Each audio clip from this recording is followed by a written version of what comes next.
എന്നെ സംബന്ധിച്ചിടത്തോളം ഇതൊരു കേക്ക് വാക്ക് എന്ന് പറയാനും, ഞാനിവിടെ മലയാളിയാണെങ്കിലും 20 വയസ്സുള്ളപ്പോൾ തമിഴ്നാട്ടിലേക്ക് കുടിയേറിയവനാണ്.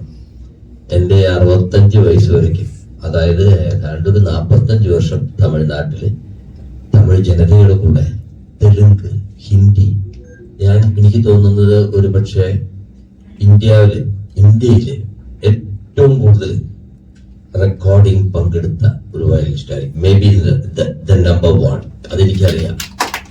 കാരണം അത്രമാത്രം ഞാൻ വയലിലൂടെയാണ് ചെന്നൈയിലേക്ക് കയറിയത്. പിന്നെ എന്റെ തലയിലെടുത്ത് ഭരതേട്ടൻ മാറ്റി. പക്ഷേ ഞാൻ അവിടെയാണ് ജീവിച്ചത്. എന്റെ ഫ്രണ്ട്സ്, സുഹൃത്തുക്കൾ എല്ലാവരും തമിഴിലായിരുന്നു. ഞാൻ മലയാള പടത്തിന് കൂടുതലൊന്നും വർക്ക് ചെയ്തിട്ടില്ല. ഞാൻ എന്റെ സ്വന്തം പടത്തിന് മ്യൂസിക് ചെയ്യും. പക്ഷെ ഞാൻ അപ്പോഴും ഒരു വയലിനിസ്റ്റ് ആയിട്ട് ഈ തമിഴ്, ഹിന്ദി, തെലുങ്ക്, കന്നഡ ഈ പടങ്ങളിലൊക്കെ ഡെയിലി റെക്കോർഡിങ്. അപ്പൊ അന്നന്ന് നടക്കുന്ന അപ്ഡേഷൻസ് ഞാൻ മനസ്സിലാക്കിക്കൊണ്ടിരുന്നു. പിന്നെ എന്റെ സുഹൃത്തുക്കളാണ്. അപ്പൊ അതുകൊണ്ട് എനിക്ക് തമിഴ് അത്ര ബുദ്ധിമുട്ടുള്ള ഒരു ലാംഗ്വേജ് അല്ല. എന്റെ മദർ ടങ്ങിനെ നെക്സ്റ്റ് കണ്ടു നിൽക്കുന്ന ഒരു ഭാഷയാണ് തമിഴ്.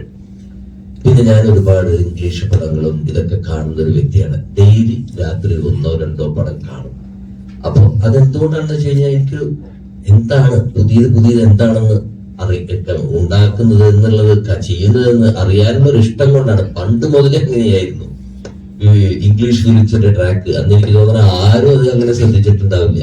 ഞാൻ തേടി പിടിച്ച് അന്നൊരു 45 കൊല്ലം മുമ്പ് അന്ന് കാസറ്റ്, TDK കാസറ്റില് നമ്മൾ ഈ മ്യൂസിക് കടകളിൽ പോയിട്ട് റെക്കോർഡ് ചെയ്തെടുക്കും ഇതിന്റെ സൗണ്ട് ട്രാക്ക്.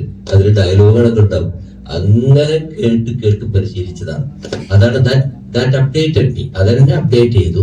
അപ്പൊ അതുകൊണ്ട് എനിക്ക് ഇതിന് ബുദ്ധിമുട്ടായി തോന്നിയില്ല. പിന്നെ അത് മാത്രല്ല, ഏതൊരു പടം ചെയ്യുമ്പോഴും പടം ഡിമാൻഡ് ചെയ്തു കഴിഞ്ഞാൽ അത് നല്ലൊരു സബ്ജക്റ്റ് ആണ്, ത്രില്ലിംഗ് ആണെങ്കിൽ ഓട്ടോമാറ്റിക്കലി സംഗീതം തന്നെ വരും. കാരണം അത് കുറച്ചൊക്കെ നമുക്ക് സംഗീതം ഉണ്ടല്ലോ, പരിചയമുണ്ടല്ലോ. അപ്പൊ സബ്ജക്റ്റ് നല്ലതല്ല, അതൊരു ഒപ്പിച്ചുണ്ടാക്കിയതാണെന്ന് വെച്ച് കഴിഞ്ഞാൽ അവിടെ മ്യൂസിക് ചെയ്യാൻ ബുദ്ധിമുട്ടാണ്. നമ്മൾ എന്തെങ്കിലുമൊക്കെ കാണിച്ചു കൂട്ടിയാലും അത് വർക്കൗട്ട് ആവില്ല. പക്ഷെ ഈ പടം നിങ്ങൾ കണ്ടു നോക്കുന്നതിൽ മ്യൂസിക് ഭീകരമായിട്ട് വർക്കൗട്ട് ആയിട്ടുണ്ട് എന്നുള്ളതാണ് കാണുന്നവരെല്ലാവരും പറയുന്നത്. ഇപ്പൊ ഞാൻ സ്വയം പറയുന്നതല്ല. ഞാനും ഇന്നലെ ഈ സാധനം 2 ദിവസം മുമ്പ് ഞാൻ പ്രിവ്യൂ കണ്ടുകൂടെ. പ്രിവ്യൂ കണ്ടപ്പോ ഞാൻ എന്ത് ത്രില്ലിംഗ് ആണ്. എന്റെ വരയ്ക്കും അതിലൊരു വലിയ ഭാഗം ഞാൻ ചെയ്ത സംഗീതത്തിന് ഉണ്ടെന്നുള്ളത് എനിക്ക് തന്നെ ബോധ്യപ്പെട്ടത് ആ പടം കണ്ടപ്പോഴാണ്. നിങ്ങൾ കാണുന്നത് നിങ്ങൾക്കും ബോധ്യപ്പെടും. മനസ്സിലായി. ശരിക്കും ഒരു സർവൈവൽ ത്രില്ലറും കൂടെയാണ് സൈക്കോ ത്രില്ലർ എന്ന് പറയുമ്പോൾ തന്നെ. ഇത് ശരിക്കും നമ്മൾ ഒരു സ്ഥലത്ത് ലോക്കായി പോയി കഴിഞ്ഞാൽ അതിൽ നിന്ന് എങ്ങനെ രക്ഷപ്പെടാം എന്നുള്ള ഓരോ സെക്കൻഡും ഇവർ രക്ഷപ്പെടുമോ പെടില്ലയോ എന്നുള്ള ചിന്തയിലൂടെ ഓരോ പ്രേക്ഷകനെ കൊണ്ടുപോകുന്ന തരത്തിലാണ് ഇത് ചെയ്തേക്കുന്നത്. ലോകത്ത് എല്ലാ ത്രില്ലർക്കും ഉള്ള ഒരു സ്വഭാവം എന്ന് വെച്ചാൽ ത്രില്ലടിപ്പിക്കുക എന്നുള്ളതാണ്. അപ്പൊ അത് മാക്സിമം ഞങ്ങൾ ട്രൈ ചെയ്തിട്ടുണ്ട്, ത്രില്ലടിപ്പിക്കാൻ ട്രൈ ചെയ്തിട്ടുണ്ട്. തിയേറ്ററിൽ ആ ഒരു ത്രില്ല് ഉണ്ടാവും തോന്നുന്നു. കണ്ടിടത്തോളം അങ്ങനെയാണ് എന്റെ പ്രതീക്ഷ. இந்த ஹைட்டு அதெல்லாம் பார்த்தாலே போலீஸ் கொடுத்தா ஈஸியா பண்ணிடுவோம். அது அவங்களோட கன்வீனியன்ட். ஆனா ரீசெண்டா நான் அயலின்னு ஒரு சீரீஸ், அதுல ஒரு அப்பா ரோல் பண்ண அனுமோல் தான் எனக்கு பேரா பண்ணாங்க.